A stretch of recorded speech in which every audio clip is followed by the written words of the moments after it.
రాజకీయ విశ్లేషకురాలు శ్రీలీల గారు ఉన్నారు. మేడం నమస్తే. అట్లాగే ఇటు జనసేన పార్టీ నుంచి సుజాత గారు కూడా లైవ్లో సిద్ధంగా ఉన్నారు. అందరికీ నమస్కారం. ముందుగా శ్రీలీల గారు, ఏంటి మీ విశ్లేషణ ఏంటి నిన్న విజయసాయి రెడ్డి గారి కామెంట్స్? అంటే ఒకవైపు కోటరీ ఉంది జగన్మోహన్ రెడ్డి దగ్గర, సో ఆ కోటరీ వల్లనే నేను ఇబ్బందులు పడి బయటకు వచ్చానని చెప్తూనే, సో అవసరమైనప్పుడు వస్తా, ఇప్పుడేం అవసరం లేదు అనేది ఇంకోటి.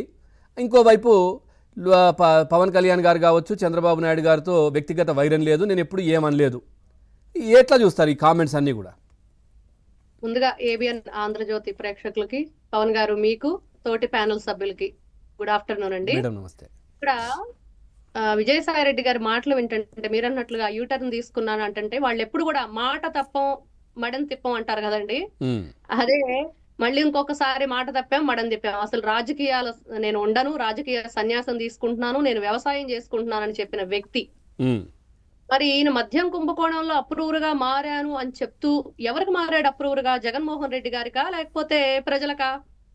ప్రజల తరపున మీరు న్యాయంగా వాళ్ళకి న్యాయం జరిగేటట్లుగా నేను అప్రూవర్గా మారాను అంటే మీరు మాట్లాడే విధానం కానివ్వండి, అతను చెప్పే సమాధానం కానివ్వండి, అన్ని కూడా వేరేగా ఉంటాయి. కానీ ఈ రోజున ఆయన మాట్లాడే మాటలు వింటూ ఉంటే అసలు అంత వింతగా అనమాట. ఎక్కడ జగన్మోహన్ రెడ్డి గారి దగ్గర ఒక ఆత్మగా, ఆయన జైలు మెట్టుగా, 3 తరతరాలకి చెరగని చిరునామాగా ఉన్న విజయసాయి రెడ్డి గారు ఈ రోజున జగన్మోహన్ రెడ్డి గారిని మాత్రం ఏమీ అంటలేదు. ఆయన చాలా మంచివాడు అంటున్నాడు, ఆయనకి పార్టీని చక్కగా చూసుకోగలడని చెప్తున్నాడు, సమర్థవంతమైన నాయకుడు అని చెప్తున్నాడు, అన్ని చెప్తున్నాడు. మరి కల్తీ నెయ్యి భయపడేది లేదంటున్నాడు. భయపడటం అంటే ఆయన పాపం ఎవరో భయపెట్టారులేండి. అందుకనేగా పార్టీకి రాజీనామా చేసి, రాజ్యసభ సభ్యత్వానికి కూడా రాజీనామా చేసి, తరతరాలకి చెరగని చిరునామాగా ఉన్న వ్యక్తి ఎందుకు వెళ్ళిపోయాడంటే అది మరి ఆ భయం ఎందుకు, అది కూడా బయట పెడితే ప్రజలకు తెలుస్తుంది. మరి ఎంతసేపటికి అన్ని కూడా ఎప్పుడు ప్రతిసారి అతను మీడియా ముందుకు వచ్చినప్పుడల్లా ఒకటే చెప్తాడు, సగం సగం చెప్పేసి వెళ్ళిపోతూ ఉంటాడు. మరి నారా చంద్రబాబు నాయుడు గారికి నాకు ఎటువంటిది లేదంటేనే ఎలాంటి మాటలు అన్నాడు అనేది అందరికీ తెలుసు. ఈ రోజున ఇట్లా గూగుల్లో కొడితే అట్లా వచ్చేస్తుంది ఆయన ఏం మాట్లాడాడు. ట్వీట్లు కూడా చేశారు కదా. ట్విట్టర్ రెడ్డి అని చెప్పి ఈయనకి పేరు కూడా ఉన్నట్లుంది ఒకటి. ఇట్లా వీళ్ళంతా ట్విట్టర్ లో ఇవన్నీ పెడుతూ ట్వీట్లు చేస్తూ పవన్ కళ్యాణ్ గారి గురించి వ్యక్తిగత హననానికి పాల్పడిన వ్యక్తిగా మరి వీళ్ళు గతంలో మరి ఈయనకి ఈ రోజున నేను చాలా మంచివాడిని, ఈ రోజున ప్రజలందరూ బాగున్నారు. మొన్న అంబటి రాంబాబు గారు కూడా ఇదే చెప్పారు, ఇప్పుడు బాగుంది తిరుమల తిరుపతి దేవస్థానం అని. మళ్ళీ నాలుగు గరుచుకున్నారు, ఎవరో గట్టిగా మొట్టినట్లున్నారు.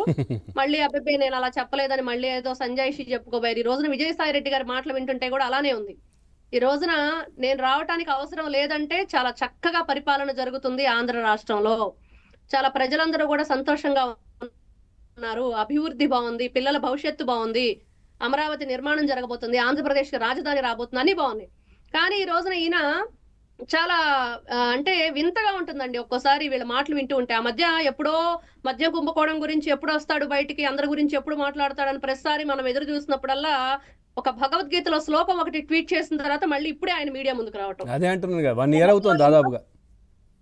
దాదాపు చాలా రోజులైంది. అతను మధ్యలో ఎన్నోసార్లు కూడా ఎన్నో సందర్భాల్లో అనుకున్నాం, ఏంటి విజయసాయి రెడ్డి గారు ఎప్పుడు బయటకు వస్తారు, మరి ఆ పూర్తిగా బట్టలు ఎవరి బట్టలు ఇప్పుతానన్నారో కూడా తెలియని పరిస్థితి.